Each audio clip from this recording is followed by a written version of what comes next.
Greetings Hexan counterplayers, and welcome to my presentation on Wargame Design Studios Panzer Campaigns Philippines 44. And in this presentation we'll be having a look at the Leyte Island campaign. The Luzon and Leyte Island campaigns are included in this pack. Some of you may be geographically embarrassed about the Philippines, so let's have a closer look. The Philippines are located approximately halfway between China and Australia. Vietnam is to the west. To the north of the Philippines is Formosa, or current-day Taiwan, and you'll see at the top of the map a pink finger of land poking down. That is Japan. And of course the Philippines are north of modern-day Indonesia. The Philippines is an archipelagic nation consisting of two main islands, being Luzon in the north, where Manila is located, and Mindanao in the south. On the eastern side of the archipelago you'll see the island of Samar, and just to the south of that is Leyte Island, and the famous Leyte Gulf is just to the southeast of those two islands, where the famous naval battle occurred. The United States 6th Army was tasked with the invasion, and this consisted of two corps: the 10th Corps, which invaded towards the north of Leyte Island at Tacloban, and the 24th Corps that invaded at Dulag. The island of Leyte was chosen by General Douglas MacArthur and his staff as the first major location to be taken as part of the Allied return to the Philippines, which was in keeping with his promise to liberate the Filipino people from the Japanese Empire. The choice of Leyte was because it had several airfields which could be used for subsequent operations in the islands, and bombers from New Guinea and other islands had the range to support the invasion. What MacArthur did not know was that the island would become a quagmire during the rainy season. Air operations were difficult at best from the Leyte airfields under these circumstances, and this would greatly impact the land campaign as well. He also underestimated the determination of the Japanese to use their air, land and sea assets to try and thwart the Allies from winning this campaign.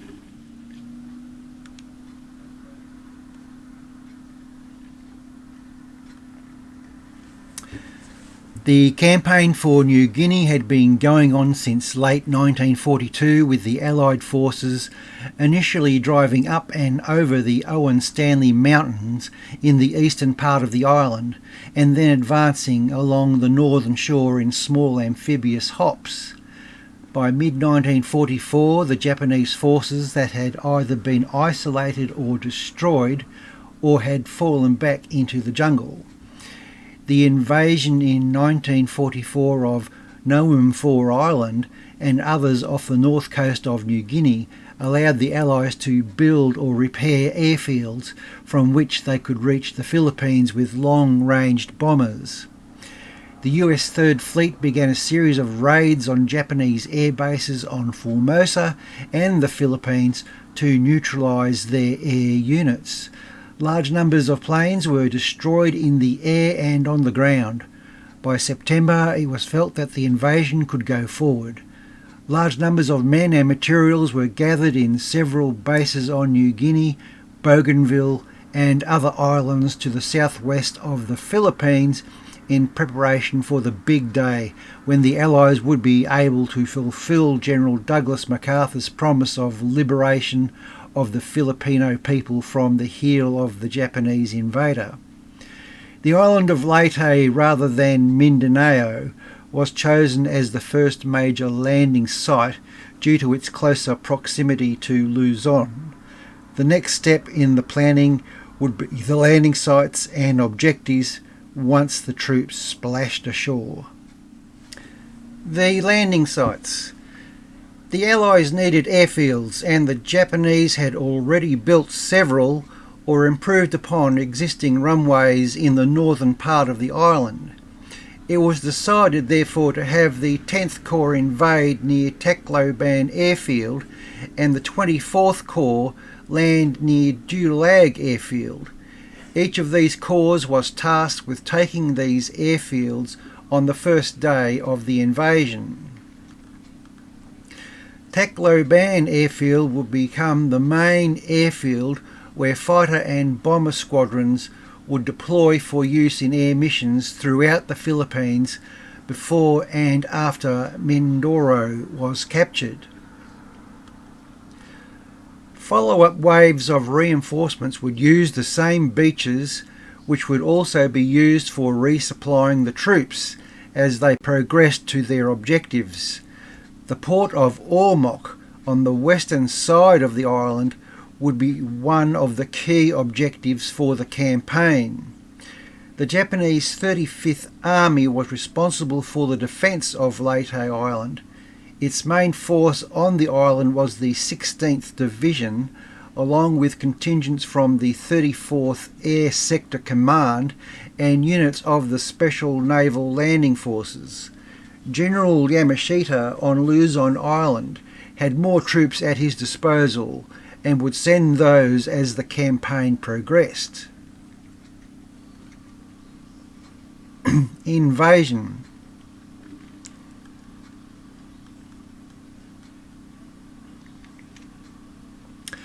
For several days prior to the invasion, the US Navy and Army Air Forces attacked the beachhead area and struck at airfields and installations that could support Leyte Island, attempting to isolate the battlefield. On October the 20th, 1944, the 10th Corps landed along the northeastern side of Leyte Island after a preliminary bombardment by the supporting warships and LSTs. The US 1st Cavalry Division, supported by engineers, tank platoons and the US Army's 3rd Filipino Company, landed near Tacloban Field against token opposition. They took Tacloban Airfield and the town of Tacloban by the end of the first day. The 24th Infantry Division, less the 21st Regiment, which was detached for other duty, supported by engineers, landed east of Palo and against stronger opposition forced their way onto Hill 502 by the early morning of the 25th of October. The Japanese 33rd Regiment had fought with stubborn determination, but the Allied ground forces, combined with the artillery and naval gunfire, had been too much. Palo would be taken on the 25th. The 19th and 34th Regimental Combat Teams, RCT, of the 24th Division had to fight off a strong Japanese counterattack to retake Palo, but were able by the 26th to press on to take the Tan Yuan airfield and advance into the Leyte Valley. Meanwhile, in the 24 Corps landing area near Dulag, the 7th and 96th Infantry Divisions landed on the 20th and advanced inland a few kilometres before striking the main defensive line of the Japanese forces. The 9th, 20th and 1 Battalion of the 33rd Regiments held strong points which held up the Allied advance. In particular, the 3rd Battalion of the 9th Regiment held the high ground of Catmon Hill, as well as blocking positions along the coast north of the beaches.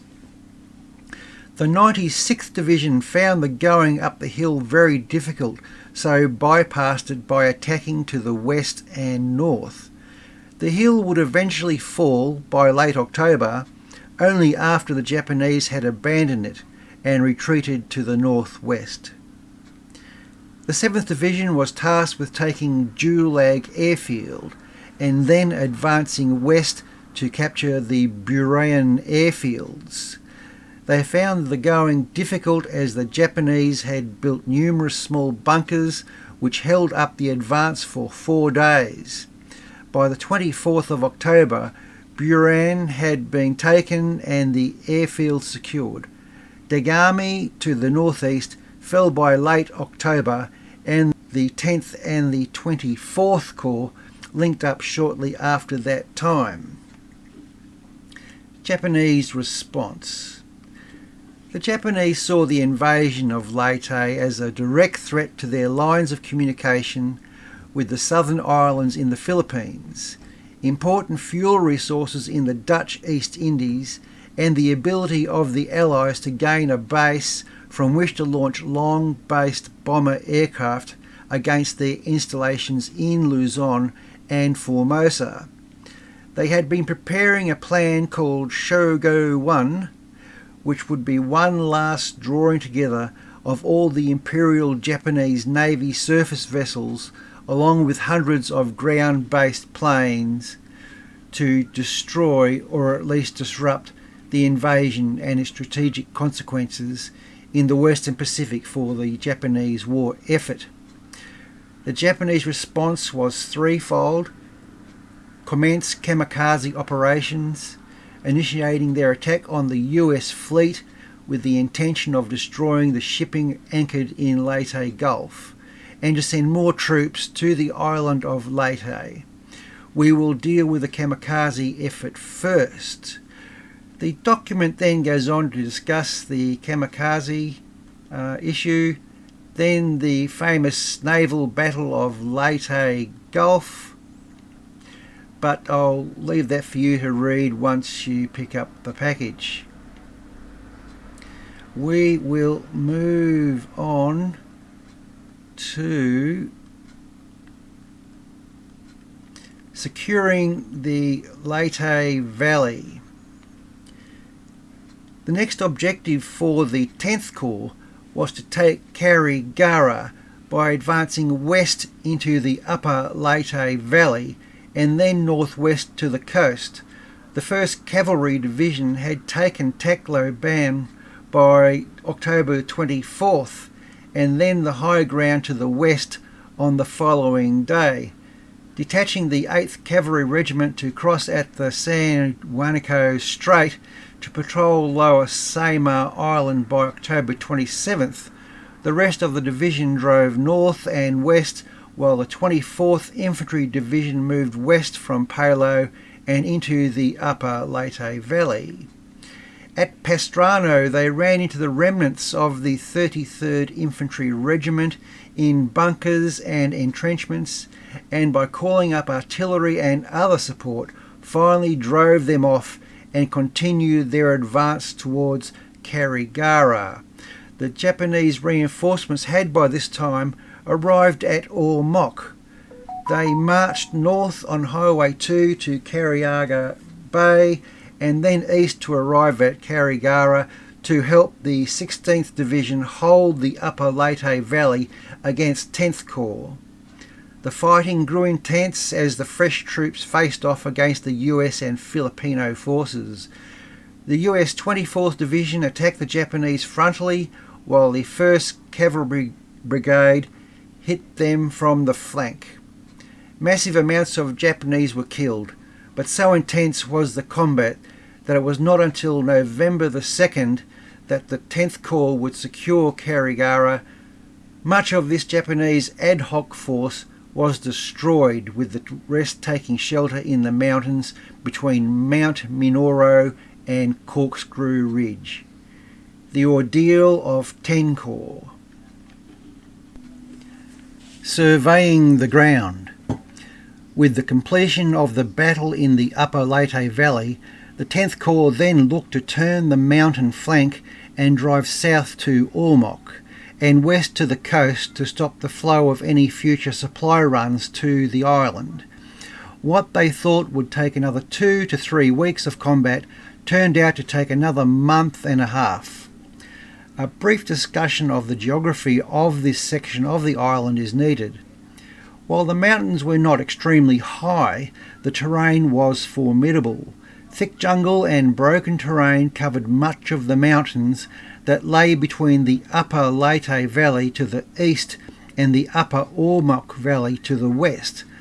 For the US divisions that were reliant on motorised transport for supplies, the feature meant that all of the food and ammunition had to be brought over via Highway 2 along the coast or over the narrow trails. For this part of the mountain, the latter was almost non-existent. The primary features that were to be used by the Japanese for defence were corkscrew and breakneck ridges, as well as the area near Mount Minor. The area near Mount Pena was also defended, making this barrier almost impossible to cross. The Allies would have to try to go around the mountains. First Battle of Breakneck Ridge. Standing in the way of the entrance to the Ormoc Valley was Breakneck Ridge, the northern edge of the central mountain range on the island of Leyte. The newly arrived 57th Infantry Regiment of the Japanese 1st Infantry Division had arrived and was entrenched up on the ridge when the 19th and 21st Regimental Combat Teams of the US 24th Infantry Division began their assault on November the 7th. The fighting was bitter. The terrain was a mixture of mud, jungle, forest and ravines. The US forces had inaccurate maps, meaning that many of the platoons stumbled upon defensive positions, resulting in additional casualties. On the 8th, a typhoon struck further, turning the countryside into a morass, grounding the air units and dampening the effects of the artillery fire. Despite the terrible weather, the men of the 24th Infantry Division continued their assault on 57th Infantry Regiment and by the 9th had captured the northern edge of the ridge and had pressed on a mile to the west. The Japanese would control the upper part of Breakneck Ridge until the 14th of November, when by that time the ridge had been captured. The Battle of Kilay Ridge. Once the northern edge of Heartbreak Ridge had been cleared, the 24th Division did an end-around run up the coast with the 1st Battalion of the 34th RCT. They landed to the north of Heartbreak Ridge, circled around to the southwest and attacked the Japanese 57th Regiment entrenched on Kilay Ridge from the rear. The action was tense as the attack got underway, and for the next day both sides would fight fiercely for control of the ridge. Lieutenant Colonel Clayton's battalion would eventually take the ridge and hold off several counterattacks before they were relieved. The Second Battle of Breakneck Ridge. The struggle to take Breakneck Ridge had stalled, and the US 24th Infantry Division had become worn down by the fighting. The 32nd Infantry Division was brought in to relieve them, and they attacked on November the 16th with the 128th Regimental Combat Team, RCT, advancing through the lines of the 21st RCT and engaging the Japanese 57th Regiment. The 1st Regiment was dug on the left of the 57th to guard their flank. The fighting lasted for 4 hard days before the 128th had finally cleared the Japanese 57th Infantry Regiment from the ridge and taken Limon and linked up with the Clayton's men on Kilay Ridge. The 32nd Infantry Division would continue the fighting later in the month to link up with the 24th Corps advancing from the south. The 24th Corps flank attack. The 24th Corps had landed and moved inland to take their objectives and had linked up with 10 Corps. Their commander, Major General Hodge, ruled out an attack over the mountains. Instead, he had his 2 divisions hold their positions at the foot of the mountain barrier, and once the 11th Airborne Division arrived, he had them take the 7th Infantry Division's place so that the latter could march to the southwest and flank the mountains, much as the 24th Division had done in the north. The 2nd Battalion of the 32nd Infantry Regiment marched southwest from the Dulag area to Bay on the west coast of Leyte in early November to act as an advance guard unit to determine if the Japanese were blocking that route. They encountered no enemy resistance, but were too small of a force to continue north up the coast. The First Battle of Shoestring Ridge. Once they were relieved by the 11th Airborne Division, more of the US 7th Division advanced to Bay to join the advance guard.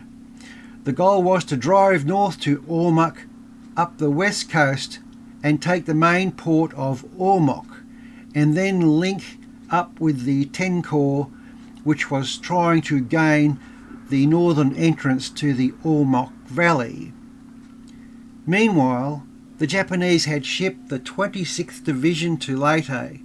They lost a lot of their heavy equipment en route due to attacks on the transports, but once they arrived at Ormoc, they moved south to block the coast route and attack the US forces they encountered. Another regiment of the division was sent over the mountains to take part in securing the passes. The US forces moved north and had taken up a position at a hilly section along the coast, which became known as Shoestring Ridge. The Japanese 13th Independent Infantry Regiment tried dislodging the 2nd and 3rd Battalions of the 32nd Infantry Regiment from Shoestring Ridge, but available artillery batteries were called in to assist with the defence. The fighting would be intense for 2 days, but the men of the 32nd Infantry Regiment held. Once again, the artillery helped repel the Japanese attackers. Timely artillery missions helped break up any attempt by large groups of the enemy from breaking through the lines. A second attempt at taking the ridge also failed. One battalion of the 184th Infantry Regiment arrived to turn the tide, and along with the artillery, the Japanese were defeated and the ridge. The 32nd Infantry Regiment was relieved and given a much-deserved break from combat once the rest of the 7th Infantry Division arrived to take their place. Final drive on Ormoc. On December 5th, the 7th Infantry Division began their advance north to Ormoc. The Japanese had by then taken cover in trenches and bunkers. The going was rough for the men of the Hourglass Division, and casualties caused the commanders some concern. They were in for some good news. The 77th Infantry Division was on its way. By late November, the US 77th Infantry Division had landed near Dulag and was earmarked for an invasion just south of Ormoc, which would bring the campaign to a conclusion. They were loaded up on ships by December 6th and taken through the Surigao Strait and around the south end of Leyte to Ormoc Bay. By December 7th, the landing craft were launched and they began their amphibious approach. The division landed with little opposition. The Japanese had been taken by surprise. The initial forces of the 305th Infantry Regiment stormed ashore with tanks and engineers, and by the afternoon had expanded their bridgehead by a mile. More of the division landed by that evening. To the Japanese soldiers of the 26th Division, this spelled the end of their defensive line. With the 7th Division attacking from the north and that of 77th attacking from the south, the outcome was never in doubt. Wedged in by two divisions, the Japanese eventually were driven out or killed outright while defending their positions. In the meantime, more Japanese forces had landed at Ormoc and were taking up defensive positions south of Ormoc to try and keep the US soldiers from taking the important port. The US 307th and 306th Infantry Regiments attacked north by the December 8th. The offence went well against the Japanese forces, who were not entrenched, and by the 10th the town had been taken. In an interesting side note, the Japanese had sent the Ito armoured force to Leyte, and it landed almost in the Americans' laps at Ormoc. A wild melee ensued, with the Japanese generally taking the worst end of the battle. The remnants of the force limped away to the northwest. So that's a pretty good summary of the Battle of Leyte, Ireland. There is more information about some of the battles that occurred on Leyte, and probably the most significant being the Battle of the Airfields. So when you get the package, you can of course catch up on all of that. Okay, the Allied forces meet and finale on Leyte. By December 15, the 10th Corps had finally broken the Japanese line in the north, and they were beginning to drive south into the upper Ormoc Valley. The 24th Corps began their assault north on the 17th and found that the Japanese were holding a hastily constructed line some 5 miles to the north of Ormoc. More Japanese forces had landed at Palompon on the coast. Again, the US air power had attacked on the 10th and caused substantial damage to the ships as they headed towards Ormoc, causing the convoy to turn around and land further west. By this time, the main Japanese forces of the 35th Army were decimated. For the next 5 days, the Allies attacked and pursued the enemy into the Ormoc Valley, and captured Palompon and other small ports along the west coast. The 10th and 24th Corps met up as the elements of the US 32nd Infantry Division arrived from the north to meet those of the 77th Infantry Division. The Leyte campaign would continue as the various pockets of Japanese resistance would be dealt with, but the aircraft and port facilities were now in the hands of the Allies. So from this point on, we go into the Luzon campaign, which I'm sure you'll all find just as interesting, perhaps more interesting, with the battle for Manila and that type of battle that occurred. Like all Panzer campaigns titles, there is a stack of gameplay to be had, whether you're interested in head-to-head play or solo play as the Allies in particular. Given the Allies were primarily the side on the offence, the greater majority of the SP scenarios are as Allies. So there's a lot to see here. A very different sort of style of combat, bashing through the jungles. Probably more chess-like in the fact that your movement is so somewhat limited by the terrain, and particularly in Leyte Island with the mountains, they were quite steep. Often the hex difference from one to another can be like 100 metres, so you have all sorts of problems organising your travel routes. That'll often get you into trouble if you go the wrong way. So it's a very different challenge to all the other Panzer campaigns titles, and that's one of the nice things about Panzer campaigns. They all generally have their own unique sort of characteristics, whether that be mud, in this case probably the jungle, but there's plenty of gameplay to be had here. So hopefully at some stage I might meet you on a head-to-head battle in Leyte Island or Luzon Island. So enjoy your gaming, and I'll catch you next time. Cheers. Bye.